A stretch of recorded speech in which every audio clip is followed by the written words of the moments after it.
Hi, Collective. This is take 2 on this one. First thing this morning, my morning meditations. I pulled a card, Star Family, out of the 1111 Twin Flame Oracle deck. I use various decks for various days, whatever I'm called to do. I literally have like brushed my teeth, washed my face, and here we are. Raw and uncut. Uh, yeah, I fucked up. I allowed others to bring me out of character. Knowing better, knowing their intentions, knowing, I don't know, just knowing better.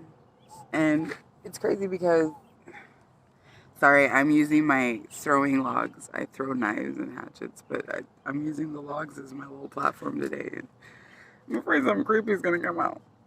Not usually spending this much time close to them. But yeah, nothing I said was untrue, but did I have to say it? Motherfuckers know when they're doing you dusty. They know when they're trying to knock you off your square. So, did it feel good to say what I needed to say? Yes. Did I have to say it the way I said it? Maybe not. I don't know. But yeah, here we are. And it's just crazy because, like, literally, like, I'm extremely wise and I have an extensive testimony, which is part of the reason Spirit has convinced me to do this. But, like, putting those things that we learn, those skills that we gain to use is, I think,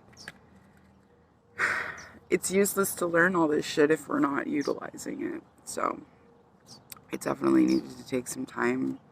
Plus, I was raised very strict Catholic, so this Holy Week is kind of important to me, even though I'm not Catholic. It's very important to me to expose my son to different religious activities and things like that. So it's been a very time-consuming and turbulent and very thought-filled time period for me right now. Not to mention just the planetary energies, and like I said, I have people in my life that were very important at one point in time that are trying to kind of throw me off. So here we go. I hope everybody's doing well and everybody is able to afford their preparations for the holiday week, but definitely getting through their preparations in the same sense. So let's get into this.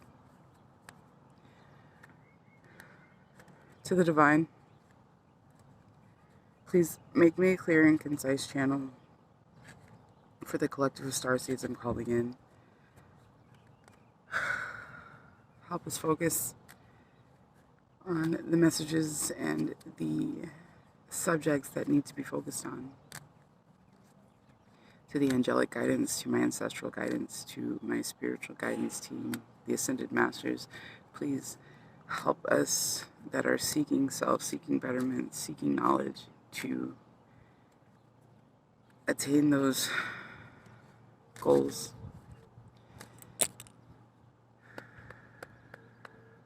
What's happening? Yeah, like I said, so hopefully everybody's doing good. Easter itself is like a religious holiday if you're not just using it for like the chocolate bunnies and the jelly beans and whatnot. If we start getting comments or people like, hey, let me know what's your favorite jelly bean? I used to run with the Starburst ones, but Circle K's got some pretty fire jelly beans. My dirty little secret is, I guess it's because I was raised by Europeaners, I fucking love black licorice. So it's shitty. Like nowadays, most people don't like black licorice. So everybody puts all the dark jelly beans to the side, and then it's like, oh, can I have those? And they're like, yeah, I don't like those ones. And then you taste them, and it's fucking grape. Why? Why? Madness. Pure madness. Come on, guy. Holy Spirit, what is the message that we need to hear for the collective today? Sorry, that was real sexy, huh?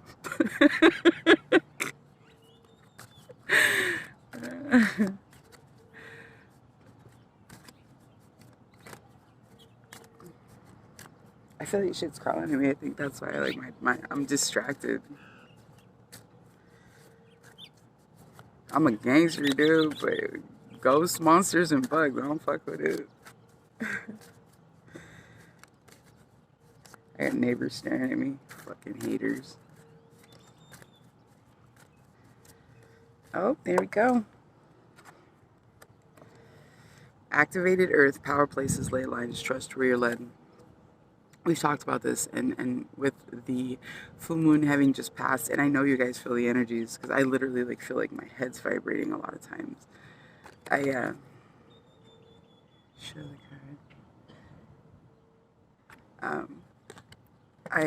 definitely, I mean, I'm an advocate for, Spirit gave us beautiful places within this stunning planet for us to A, recharge, B, level up. I've talked about it before, different portal places, different ley lines. It's a thing, especially for people who travel or like get out into nature and do camping stuff or things like that. You know, two birds with one stone. Like, you take your next trip at a ley line, take your next trip at a portal place. Oh, we got two. Oh, two? Yeah, I think, no, three. Yeah, three. I'm crawling with my hair. Okay, this is a new one, and this is very pertinent. Karmic relationships, Orion energy, polarity, soul growth, and conflict. We go through the things that we go through for a reason. We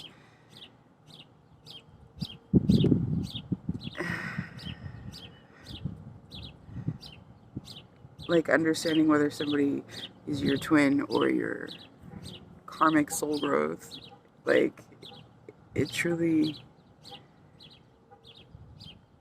is a beautiful thing to be self-aware and to be not just self-aware but accepting of that lesson's place in your day, in your life. What is the lesson that you need to learn, and not shying away from those lessons in the sense of like, you know it's something that you needed to get rid of, or it's something that you needed to learn and understand. I'm going to read the guidebook on this one. Apparently it was necessary because it literally just opened to that page. The constellation Orion is thought by many to have been a place of great polarity and even unity. Some believe that many starseeds who were part of this cosmic history are incarnate on Earth now and are playing out karmic relationships from Orion times. Perhaps you're one of them. Polarity causes conflict and highlights separation. However, because of this, conflict can also result in unity and growth. Too many misunderstandings are caused when we don't open our heart and mind and we see things from a different point of view.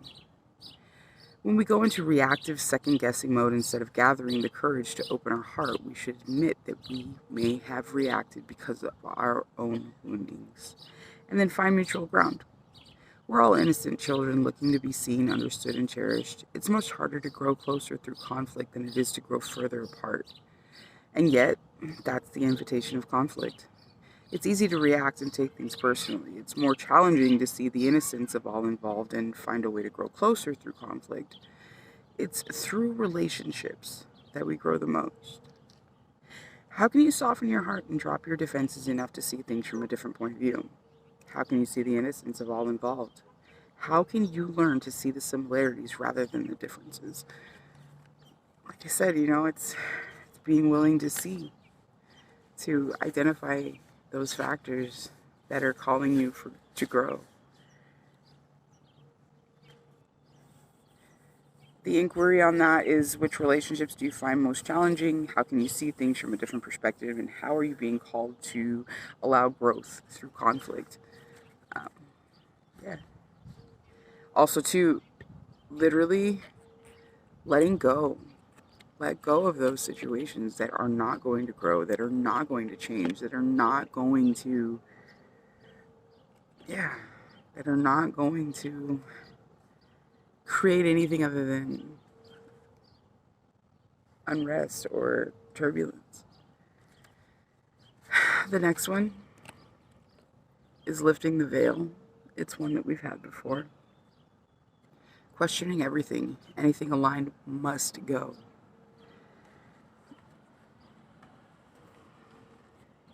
Things aren't always as they seem. This era is one of uncovering mistruths so we can remember ancient truths. Everything is in a state of recall and realignment. Anything that isn't in harmony with the planet will not survive. This goes for society and the world at large, as well as in our own lives. If you pull this card, you're being called to energetically scan your life for things that may no longer be a vibrational match for who you are and how you've grown. To dismantle the systems and ways of being that once served you and others, but no longer do. Some starseeds are here to lift the veil between the seen and unseen worlds, to shine a light on things that are inauthentic or unaligned with the survival and well-being of Earth, to stand for and protect those who don't have a voice, to look deeper and question everything that previous generations did not. Some starseeds cannot tolerate things that aren't congruent. They're here to bring society and humanity back into harmony with the planet and the Creator at large. If we tolerate things in our life that aren't aligned and congruent with it, we add to the misalignment of the planet. You're being called to trust yourself. Notice what's out of alignment and take the baby steps required to bring it back into harmony. This is no easy feat, but it's so worthwhile, both individually and for the planet. The inquiry on this one is, what isn't congruent in your life? How are you being called to bring it back to harmony? And I mean, literally, like these ones that just fell out, like line the fuck up. It's pretty cool. Question everything. Ish. So I mean, like, yeah, that's great advice, but like literally, like, if the question arises, if the need for questioning arises, that's your first indicator that you're off track, you're out of line. And it's so pertinent to really like take those steps necessary to allow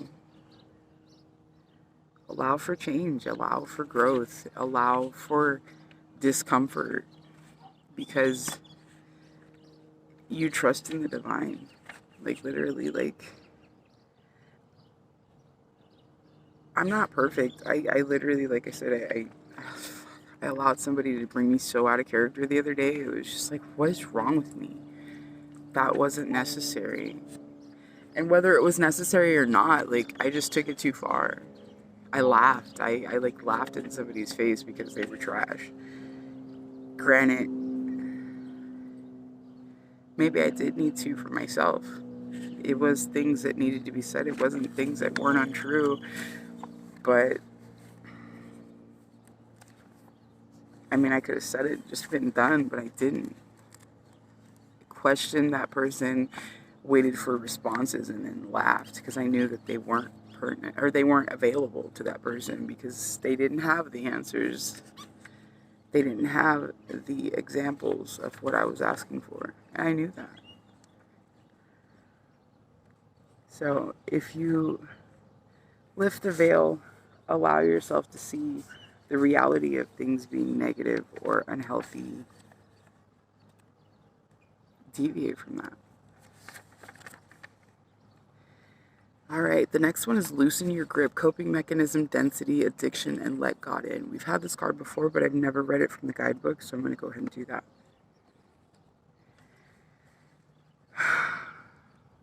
We're cyclic beings. I don't know if I'm saying that right. And Mother Earth teaches us how to be human every day with the coming and going of the tides and the seasons. If you're clinging to anything, you're resisting the natural flow of who you are. The things we cling to are so often those we most need to let go of. The food, the substance, the relationship, the job, the people pleasing. The things we cling to often cover up our most vulnerable space. The part we're most afraid to leave empty. The part we guard and don't let grace into. But by keeping that space covered with something that doesn't serve us or clinging to it for fear of it not staying of its own accord, we prevent ourselves from reaching the things that will. A Course in Miracles tells us, whatever we leave empty, grace will fill. And the Buddha said, you can only lose what you cling to. Indeed, both are true. If this card appears, you're being called to find the courage to loosen your grip and give up control. To release your coping mechanisms and leave space for grace and God to enter. To surrender all that feels dense to the divine. Loosening your grip doesn't mean that what you're clinging to will go away. It might, or it might stay. But you can be assured, you can be sure that what is for you will find you. And you'll breathe easier knowing that you've shifted from relying on your own strength to surrendering to the grace of life. The inquiry on this one is, what are you clinging to for fear of nothing is coming to take its place?